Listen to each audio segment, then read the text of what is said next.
Artos, you want to introduce the players? I would love to. Tasteless. Please. Down here at the bottom right of Antigua Shipyard, possibly the best player in the world, Marineking Prime. Meanwhile, oh no, I'm sorry, you do it.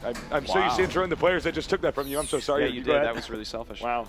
Up here, in the top left, the Foreigner Hope, not doing so well this tournament so far, but a great game last time. I'm going to keep talking about him, make Adebisi, not really know when I'm going to say it. E.G. Huck. By the way, big shout out to Adebisi's our observer all weekend long, doing a great job, allowing Tasteless's brain to not split itself in half. That's right. So I don't end up casting, sounding like I just had a lobotomy because I have to observe and talk at the same time. Adebisi actually makes you a better human, man. When they removed Tasteless's frontal cortex, he just became a bad caster. It's just too bad. Yeah, it's he's like you know, Total Recall. He's like that little half man in your chest or something that's observant for you, so that you can actually do things with your brain. Yeah. No casters should not have an observer. So thank you. You're doing great. Keep up the good work. Anyways, a little bit of chit-chatting going on between MKP and Huck. Good friends, of course. Oh, yeah. Well, you know, Huck has been in Korea for, what, like a year now? Over a year. He's been in Korea since, like, Season 4 of GSL, I want to say. 3 or 4, maybe? Yeah, I think you're right. And that's, I mean, that's a long time ago. That's, I want to say, I don't know, actually. Time is weird, man. I'm like, I don't know, it was 3 years ago? And they're like, well, no, StarCraft 2 wasn't out then. I'm like, oh. 2 years ago? No, guys, no. No, Artosis, you old, senile 28-year-old. Actually, I just turned 29. What a terrible friend Whoa, you are a dinosaur. Oh, wow. Wow, you're going to be 30 soon. Thanks, Tasteless. I can only imagine it all goes downhill from there. No, man.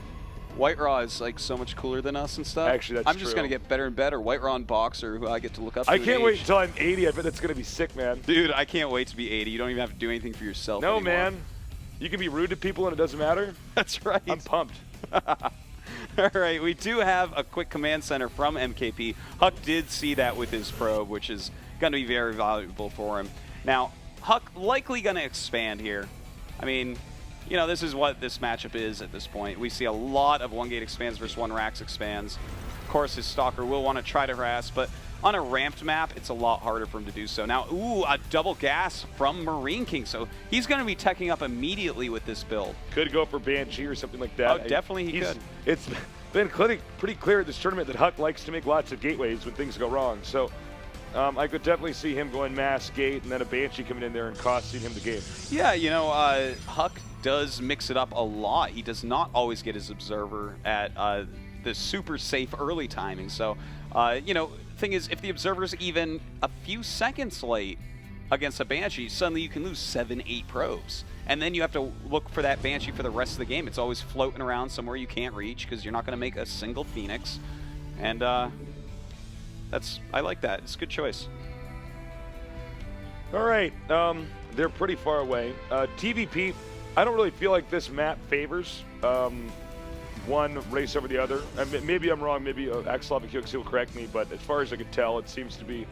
Of course, there's the fundamental problem of where do I get my 4th base? There's never a comfortable location to expand to. You're either going to be in the middle of the map where you could be hit pretty hard on the high ground, or you can expand some of these obscure locations, which Adebisi is showing us right now. And don't forget, though, on this version, this is the ladder version with the gold minerals. And, of course, gold minerals in the center, that's going to make those bases that they really do want to have.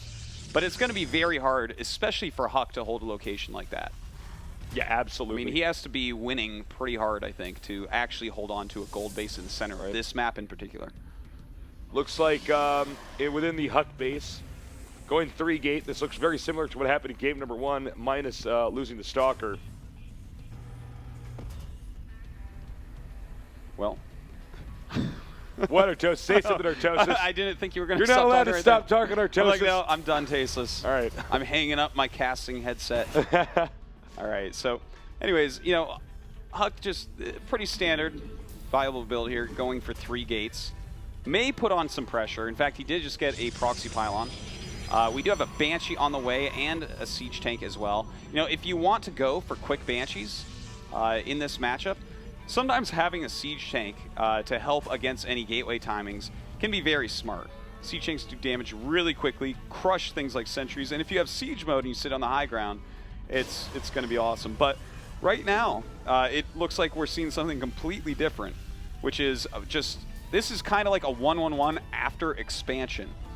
And if, yeah, it's a good way to put it. Yeah, if Huck were doing something like taking a quick third, this would be super effective. I'm interested to see how well he can do with it in this game, though. Yeah, they're both actually planning on clashing early on here. So obviously Marineking's not even going to try to save that bunker.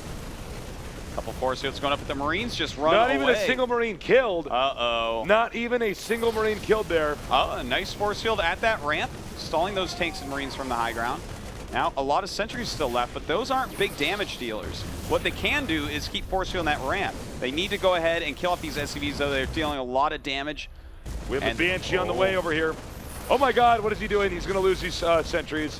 Sentries are so slow. Looks like he will save this last sentry at least. Nice. So nice after all there. is said and done, look at this. 12, 13 workers killed by Huck. That actually turned out to be pretty reasonable. You know, he did lose a lot of sentries, though, and we have to keep that in mind. But now it's Marineking's turn. The Banshee hitting the natural expansion of Huck. One probe killed so far. All right, nice sniping there. He's going to have to decide, you know, how many more probes does he want to kill? Is he okay losing this Banshee for the sake of just trying to catch up economically? He is going to see that there's more gateways being warped in over here. He is indeed, and he also saw the robo. I believe he saw the bay. Yes, he saw the robotics bay as well. So he knows that Huck is actually teching right up to Colossus. I love the choice when you see siege tanks. Oftentimes, you're going to want to get that Colossus if you don't already have a big infrastructure to get a lot of charge lots, blink stalkers, and the like. All right, looks like Marineking is going to be pushing out now. Now note he does have a Raven with his army. So that Raven is going to come in very, very, very handy when fighting off those stalkers. Ideally, I think what Huck wants to do is try to engage. Marinking in the middle of the map, force a point defense turn out there, and then run away. Tasteless, I'm excited. Do you know why? Somebody's meching. Somebody's meching, They're Tasteless. going for mech, guys. Somebody's going for the most cost-efficient unit Where are composition these guys in the gonna game. play the game right and go mech? I swear to God. I swear to God. I can't wait to see what Marinekink does with this in this matchup. I am like actually so excited. I'm just like, well, he's gonna get Blue Flame too. This is actually a pretty cool build. Yeah, man, and he's getting double armory, so this is like a long-term mech build. He's not just like, oh, I'm gonna kill you right now. All right, so these you can't just not talk either, Tasteless. I can't. I'm sorry, I dropped the ball. So he's actually gonna get these stalkers before they even get up on the ramp, and that's just Zealots. Hellions are not gonna lose to Zealots. No, that's probably not gonna happen. Yeah, these Blue Flames are gonna be just deadly, and don't forget that he does have point defense drone, he does have a Banshee, he does have siege tanks. Oh god, this is so cool. And all right, the Banshee's very important in this too. It can deal damage so quickly. And it does spot as well, don't forget. It looks like he may have wanted to see if there was any pylons on the high ground that he could hit. Why not? With siege mode. Well, I don't know if actually this is a map you should mech on though. Every map you should mech on. Okay, Tasteless, oh my bad. Oh my bad. All right, so Stalkers, he's got to be careful with these, but looks like he's trying to set a little bit of a trap coming out now. Colossus coming out. Oh, Tasteless, he doesn't have Colossus range. He just started it. Oh, wow. So I wonder if he forgot that. You know, he was a little bit low early on. I think what happens is at first he didn't want to get it, and then when he should have, he just kind of forgot. Well, those Zealots being killed in 2 seconds. Yes. You know, this is still a very scary timing because he's not actually set up in position, and if you're not set up, he doesn't have siege mode. Uh-oh, Tasteless. Uh-oh. I can't believe he doesn't have siege mode, actually. I'm in total disbelief, but here's the problem. The Banshees, with the point defense drone here, can, I think, win all this. And Thor's coming down as well as some Vikings, Tasteless, so he's going to have to run out of here. And he's going to be chased a little bit. All right, he's doing a ton of damage. He did take out the Banshee there. Vikings coming in here. Thor's against Colossus, or Colossi. This is just so cool. Giant robots against those things from War in the Worlds. That's right, man. I know all of our 12-year-old viewers are so happy right now. They got their action figures right now. They're banging them on the table. 12-year-olds are? I had action figures at 12, man. I'm classy. You're so cool, Tasteless. Thank you. Giant robots versus things from War of the Worlds. I had a friend. I had a friend when I was in Korea come visit me, and he doesn't really play StarCraft. I brought him to the GSL, and the guy doesn't know anything about the game, right? Yeah. I'm like, what did you think of the game? And he's like, I like that part where the robot came down from the white eraser thing and killed that big bug. And I'm like, oh, you mean when Thor got dropped and killed the queen? He's like, yeah, I guess that's what happened. So. Oh, that's great, man. Yeah, yeah. The big robots. That is actually what Thors are in my brain from now on. Yeah. Oh, God. So good. All right. Huck taking a third base right now. 2-2 on the way for Marineking. And Huck doesn't have upgrades yet. He is getting a single forge. And I'm actually going to go ahead and say I like this single forge in this situation against Mech. The armor upgrade for Protoss, not as good. Oh, yeah, that's actually a very good point. So just focusing on that and getting out some more units is nice. Now, his army is basically all Zealots and Colossi right now. That makes me a little bit scared for him because, like, Vikings can just kill the Colossi. So, yes, that's actually true. Yeah, that's actually true. There's no defense against Vikings. So even walking towards the center where he had a scout, now he knows and he's going to send these forward. One of the problems is the more Colossi you make, the more likely you are to just end up with Zealots as your gateway army, since Colossi cost so much gas. Of course, yeah. And I mean, it can be an effective unit composition. You have to be careful about the blue flames. You do need charge. Do you think you should just get Immortals? I mean, it's... Well, you know, against Mech, no one has a lot of practice against it because basically no one goes Mech against Protoss. So it's hard to say exactly. But, you know, of course, Immortals are going to be very useful against any Thors and any siege tanks. Well, you know, Marineking has center control and it's going to be ahead in expansions. This is a steady uphill battle here for Huck. I just feel like getting Colossi is just not going to be good. I think maybe make one Colossi or make Hallucinate and then get, make fake Colossi, force them into getting Vikings, and actually just crank out Immortals. There, I figured it out. I know how to beat Mech. Whoa. So I've solved the game, guys. Thanks, Tasteless. No problem. Well, you're welcome, StarCraft. Thing is, Huck doesn't know this yet. You know, okay. when he watches this spot, he's going to be like, oh, of course, Tasteless figured it out. Thank you, Tasteless. I'll never lose to it again. All right. But we don't actually know that he's going to lose here. This is a big army. It's just the slow Zealots. It's going to be hard for those to work out right. But look at this, a huge surface area. I love this. So much surface area. And MKP not sieged up, just sieging up now. Now the Colossus will go down very quickly. It's very hard to tell what's going on in this battle. Well, the Zealots are shredding some nerds right now, but landing the Vikings and just too much. The damage output, the 2-2 upgrades, too much for Huck there, losing his entire army. All right, he is focusing down the planetary, although to be honest, there's actually a small chance. Oh, sick! Is he gonna repair it? Oh, that would have been cool. Yeah. Well, I mean, the army of Huck is gone, man. Yeah, he's at 63 supply to 152. You know, when you're that behind, you cannot target down the planetary because you're gonna kill the planetary in that case. And then you basically made it 3 base versus 3 base, but he has 150 supply and you're at 73. So, well, Huck has been behind for a bit now. You know, he got a lot of SCV kills early on, sure, but he lost a lot of sentries doing so. And then Marineking had 3 bases for a very long time, much longer than Huck.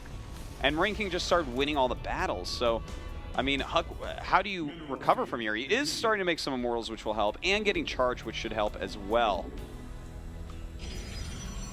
All right, he's got Templars. I guess he could feed back the Thors. Not sure exactly what he's going to do with, or if he can use that to kind of engineer a comeback. He is making Immortals now as well, so I don't know. Maybe Huck can come up with something. I have to say, I think Marineking Prime is astonishingly passive, considering the reality of the situation is that he could literally walk across the map and just kill and win the game. I mean, well, I understand erring on the side of caution, but you know.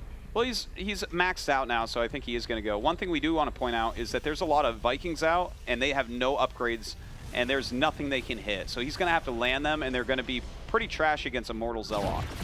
Now, oh boy. Oh my God, these Zealots. Oh boy, Zealots. You are in trouble. Okay. That is painful to see. And I believe we're going to have GG very soon here. Yeah, nothing left for Huck to do.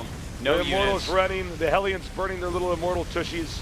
That's it. GG. GG indeed. Marineking 3-0. So far, he's reaching his expectations. Axlav, QXC, tell us what you thought Talk of to that us, guys. beautiful mech game. Beautiful.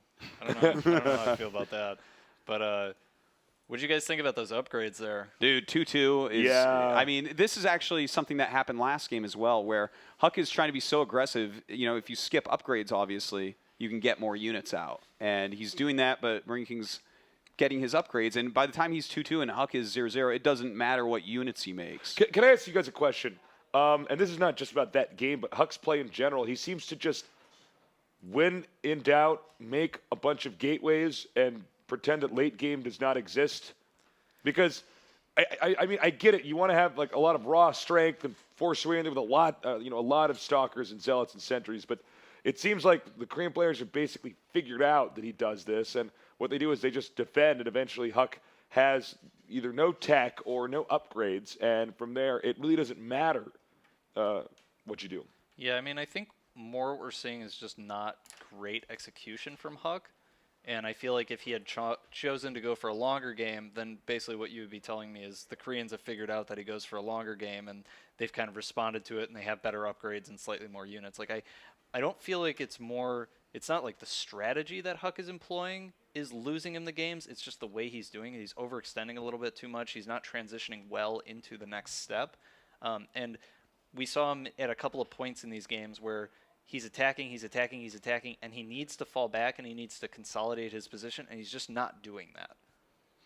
Well, I mean, it's too bad. He did say, though, that he is not in shape right now. He's like, I know I'm not in very good shape right now. I just hope to do reasonably well here and then really pick up my practice and do super well at the next arena. So hopefully we can see that.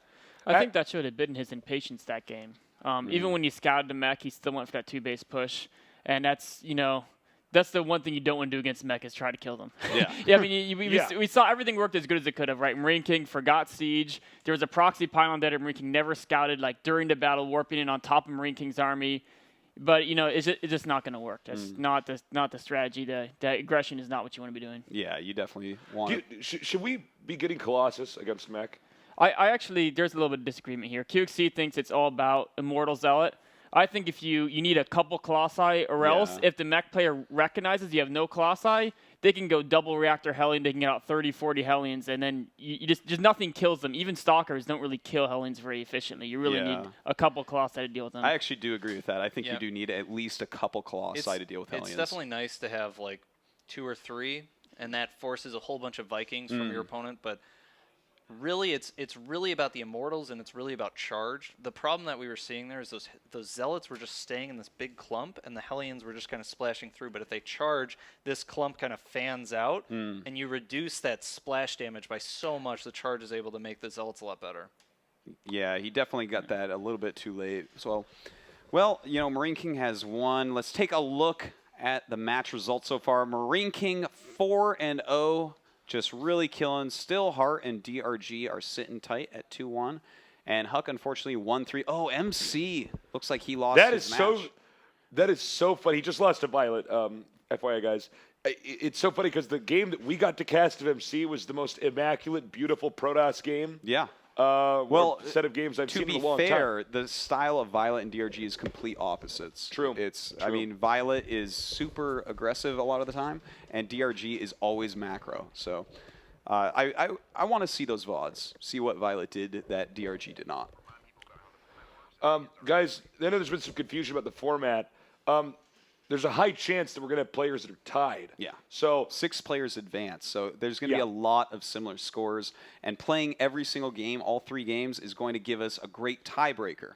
It's like, well, you 3-0'd all these people. Well, you're really kicking ass when you win. Whereas the other guy that 2-1s, he's like... So that's why, for instance, like in that last series of games we casted, obviously Huck was already dead after 2 games. But let's say he had won that game... he has a higher chance then of being one of the 6 players that makes it out of the pool. So that's why we do that. And unfortunately for Huck, he did not. So his chances are getting pretty low. We're going to end the free preview right now. So make the right choice. Be a smart nerd. And buy a ticket if you have not That's already, right. because we've got a lot more great Dude, games. It's DRG versus Parting next, so if you don't have a ticket yet, go Look grab at one. there's those nerds right there. See, we See? weren't messing around. We're not teasing, man. Well, maybe we're We teasing got their a legs little bit. shackled to the table right now. They can't leave. Don't you worry. We're going to take a quick little break. And we'll be back with And that. we'll be back with that excellent match. So stay tuned. This is the MLG Spring Arena.